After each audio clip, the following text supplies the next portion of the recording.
نعبد و نصلی علی رسول الکریم اما بعد اعوذ باللہ من الشیطان الرجیم بسم اللہ الرحمن الرحیم بدیع السماوات والارض انا یکون له ولد ولم تکن له صاحبۃ وخلق کل شیء وهو بكل شیء علیم ذالکم اللہ ربکم لا الہ الا هو خالق کل شیء فاعبدوہ وهو على كل شيء وكيل لا تدركه الأبصار وهو يدرك الأبصار وهو اللطيف الخبير قد جاءكم بصائر من ربكم فمن أبصر فلنفسه ومن عمي فعليها وما أنا عليكم بحفيظ وكذلك نصرف الآيات وليقولوا درست ولنبينه لقوم يعلمون اتبع ما اوحی الیک من ربک لا الہ الا هو فاعرض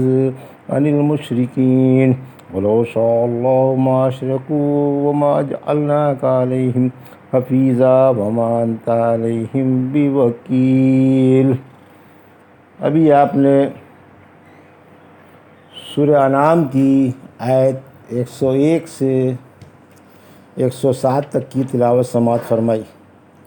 ان آیتوں کا ترجمہ اور تفسیر اس طرح ہے: بدیع السماوات والارض انا یکون له ولد ولم تکن له صاحبۃ وخلق کل شیء وهو بكل شیء علیم۔ آیت 101۔ ترجمہ: وہ آسمان و زمین کا موجد ہے، اس کے لیے اس کے کیسے اولاد ہو سکتی ہے، حالانکہ اس کی بیوی نہیں۔ اس نے ہر چیز پیدا کی اور ہر چیز کو خوب جاننے والا ہے۔ تفسیر: آیت 101: اللہ نے کائنات بلا مثال و نمونہ کے پیدا کی، یعنی بلا مثال و نمونے کے کائنات پیدا کی۔ بدعت کو بدعت اسی لیے کہا جاتا ہے کہ اس سے پہلے اس کی نظیر نہیں ہوتی۔ فرمایا جب اللہ کی بیوی ہی نہیں تو اولاد کیسے ہو سکتی ہے؟ اولاد دو متناسب چیزوں سے پیدا ہوتی ہے۔ مخلوق میں سے کوئی بھی اللہ کے مناسب اور مشابہ نہیں، کیونکہ اللہ ہر چیز کا خالق ہے، لہٰذا اس کے نہ بیوی ہے اور نہ اولاد۔ سورہ مریم کی آیت 88 سے 95 میں فرمایا مشرکوں نے کہا کہ رحمان کے اولاد ہے۔ اللہ کی قسم، تم نے ایک بڑی بات کہی جس سے قریب ہے کہ آسمان پھٹ جائیں، زمین شک ہو جائے اور پہاڑ گر پڑیں کہ وہ خالق کی طرف اولاد کی نسبت کرتے ہیں، حالانکہ رحمان کی یہ شان نہیں کہ اس کے اولاد ہو۔ آسمان و زمین کی ایک ایک چیز رحمان کے سامنے غلام و لونڈی کی حیثیت سے آنے والی ہے۔ اس نے سب کو شمار کر رکھا ہے اور ایک ایک کو گن رکھا ہے، اور ان میں سے ہر ایک قیامت کے دن تنہا تنہا آنے والا ہے۔ پھر فرمایا کہ اللہ نے ہر چیز پیدا کی اور 23 ہر چیز کو خوب جاننے والا ہے، یعنی جب وہ خالق کل ہے اور سب کو جانتا ہے تو اس کی مخلوق میں سے کوئی اس کے مناسب کیسے ہو سکتا ہے؟ اس کی تو نظیر ہی نہیں، لہٰذا نہ اس کی بیوی ہو سکتی ہے اور نہ اولاد۔ واللہ وہ اللہ پاک اولاد، اللہ پاک ان سے پاک و بری ہے۔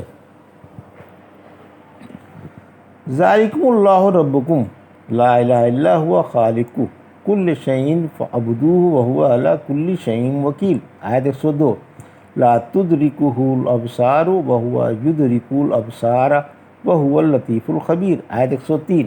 ترجمہ: یہ ہے کہ اللہ جو تمہارا رب ہے، اس کے سوا کوئی معبود نہیں، وہ ہر چیز کا خالق ہے، اسی کی عبادت کرو، اور وہ ہر ایک چیز کا نگراں ہے۔ اسے آنکھیں دیکھ نہیں سکتیں اور وہ آنکھوں کو دیکھتا ہے، اور انتہائی باریک ہے اور خوب خبردار ہے۔ یہ ترجمہ تھا آیت 102-103 کا۔ تفسیر: آیت 102: یعنی تمہارا رب وہ ہے جو خالق کائنات ہے اور جس کے اولاد اور بیوی نہیں، وہی عبادت کے لائق ہے، جو ہر چیز کا خالق ہے، اسی کی عبادت کرو، وہ اکیلا ہے، اس کا کوئی شریک نہیں، اسی کے ایک ہونے کا اقرار کرو اور اس بات کا بھی کوئی اور حقدار عبادت نہیں۔ وہ اولاد و ماں باپ اور بیوی سے پاک ہے اور بے مثال و بے نظیر ہے، اور وہ ہر چیز کا محافظ و کارساز ہے، تمام کائنات کا مدبر ہے، سب کو روزی دیتا ہے اور دن رات سب کی حفاظت کرتا ہے۔ آیت 103۔ آخرت میں دیدار پروردگار ہوگا۔ اس دنیا میں آنکھیں اللہ کو نہیں دیکھ سکتی، ہاں آخرت میں دیکھیں گی، جیسا کہ متواتر حدیثوں سے ثابت ہے، جن کا ذکر آئندہ کسی موقع پر آئے گا۔ قرآن میں سورہ قیامہ کی آیت 22 اور 23 فرمایا، اس روز بہت سے تر و تازہ چہرے ہوں گے جو اپنے رب کو دیکھ رہے ہوں گے۔ حق تعالیٰ نے کافروں کی جانب سے فرمایا، سورہ مطففین کی آیت 15 میں، ہرگز نہیں، بلا شبہ وہ اپنے رب سے حجاب میں ہوں گے، رب کا دیدار انہیں نصیب نہ ہوگا۔ پھر فرمایا وہ آنکھوں کو دیکھتا ہے، یعنی اللہ آنکھوں والوں کا خالق ہے اور ان کی حقیقت سے خبردار ہے، اس لیے وہ ان کے حقائق گھیرے ہوئے ہیں۔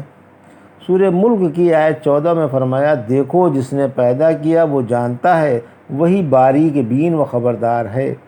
لقمان رحمۃ اللہ علیہ نے اپنے بیٹے سے فرمایا تھا، سورہ لقمان کی آیت 16 میں، بیٹا یاد رکھو، اگر رائی کے دانے کے برابر کوئی چیز خواہ کسی چٹان میں ہو یا آسمان و زمین میں، اللہ اسے بھی لے آئے گا، کیونکہ وہ لطیف و خبیر ہے۔ قد جاءکم بصائر من ربکم فمن ابصر فلنفسہ ومن عمی فعلیہا وما انا علیکم بحفیظ، آیت 104۔ وَكَذَلِكَ نُصَرِّفُ الْآيَاتِ وَلِيَقُولُوا دَرَسْتَ وَلِنُبَيِّنَهُ لِقَوْمٍ يَعْلَمُونَ، آیت 105۔ ترجمہ، تمہارے رب کے پاس سے تمہارے پاس دلیلیں آ چکی ہیں، پھر جس نے وہ دیکھ لیں تو اپنے لیے دیکھ لیں، اور جو اندھا بنا رہا تو اس کا وبال اس پر ہے۔ میں تم پر نگہبان نہیں، اسی طرح ہم طرح طرح سے نشانیاں بیان کرتے ہیں تاکہ وہ کہیں کہ آپ نے کس سے پڑھ لیا ہے، تاکہ ہم انہیں جاننے والوں کے لیے بیان کریں۔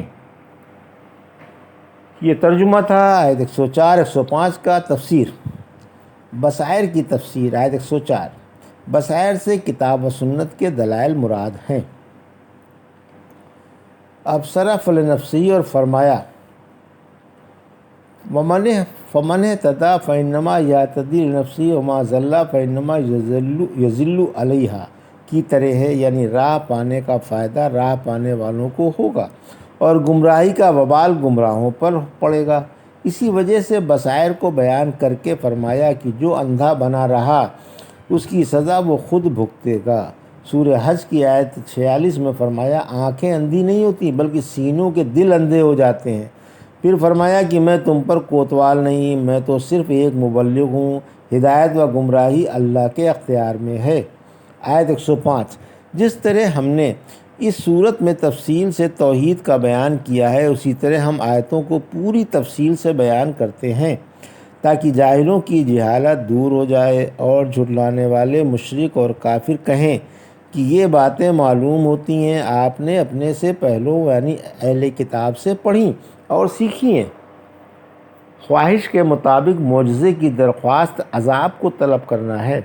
فرمایا تاکہ ہم جاننے والوں کے سامنے حق کی وضاحت کریں، تاکہ وہ اس کی پیروی کریں اور باطل سے بچتے رہیں۔